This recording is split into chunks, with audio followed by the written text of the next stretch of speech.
Okay, another ancient Greek philosopher we need to discuss is Aristotle, Aristotle's ethical theory. What Aristotle's ethical theory is all about is this. He's trying to show you how to be happy, what true happiness is. Now, why is he interested in human happiness? It's not just because it's something that all people want or aim for. It's more than that. But to get there, we need to first make a very important distinction. Let me introduce a couple of technical terms: extrinsic value and intrinsic value. To understand Aristotle's interest in happiness, you need to understand this distinction. Some things we aim for and value not for themselves, but for what they bring about, in addition to themselves. If I value something as a means to something else, then it has what we will call extrinsic value. Other things we desire and hold to be valuable for themselves alone. If we value something not as a means to something else, but for its own sake, let us say that it has intrinsic value. Exercise. There may be some people who value exercise for itself, but I don't. I value exercise because if I exercise, I tend to stay healthier than I would if I didn't. So I desire to engage in exercise, and I value exercise extrinsically, not for its own sake, but as a means to something beyond it. It brings me good health. Health. Why do I value good health? Well, here it gets a little more complicated for me. Health is important for me because I can't do other things I want to do, play music, teach philosophy, if I'm ill. So health is important to me, has value to me as a means to a productive life. But health is also important to me because I just kind of like to be healthy. It feels good. It's pleasant to be healthy, unpleasant not to be.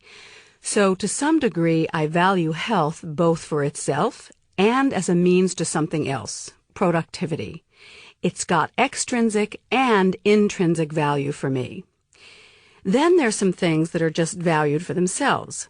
I'm a musician, not a professional musician. I just play a musical instrument for fun. Why do I value playing music? Well, like most amateur musicians, I only play because, well, I just enjoy it. It's something that's an end in itself. Now, something else I value is teaching. Why? Well, it brings in a modest income, but I could make more money doing other things. I'd do it even if they didn't pay me. I just enjoy teaching. In that sense, it's an end to itself. But teaching's not something that has intrinsic value for all people. And that's true generally. Most things that are enjoyed in and of themselves vary from person to person. Some people value teaching intrinsically, but others don't. So how does all this relate to human happiness? Well, Aristotle asks, is there something that all human beings value, and value only intrinsically, for its own sake and only for its own sake?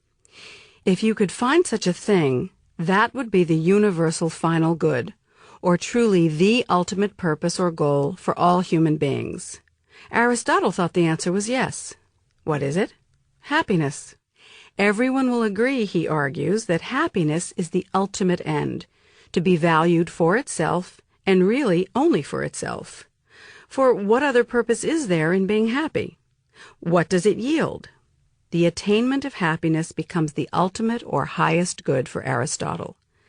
The next question that Aristotle raises is, what is happiness? We all want it, we all desire it, we all seek it. It's the goal we have in life.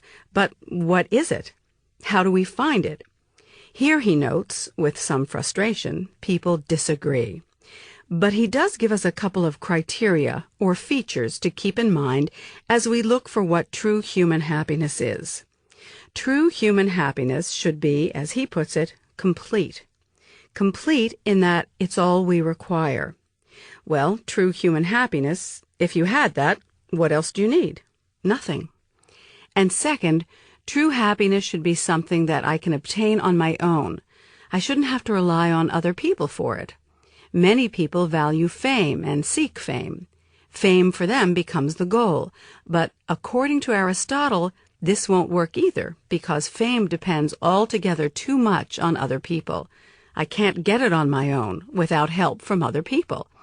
In the end, Aristotle says that true happiness is the exercise of reason, a life of intellectual contemplation, of thinking. So let's see how he comes to that.